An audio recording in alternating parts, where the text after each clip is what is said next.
যে দোয়াটি পড়লে কবরে কোনো আযাব হবে না, আপনার কবরে আযাব হবে না। যে নারী দোয়াটি পড়বে তার কবরে আযাব হবে না। যেই পুরুষ এই দোয়াটি পড়বে তার কবরে আযাব হবে না। কিন্তু ঈমান থাকতে হবে, মুসলমানরা পড়তে হবে। কোনো নারী পুরুষের কবর আল্লাহ তাআলা আযাব দিবেন না।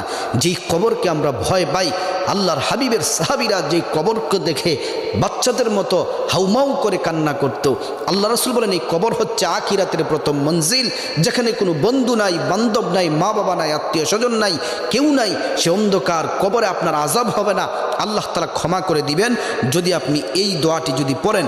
আল্লাহুম্মা ইন্নী আউযু বিকা মিন আযাবিল কবরি, আল্লাহুম্মা ইন্নী আউযু বিকা মিন আযাবিল কবরি। আল্লাহ তাআলা আমাদের সবাইকে বেশি বেশি এই দোয়াটি পাঠ করার তৌফিক দান করুন।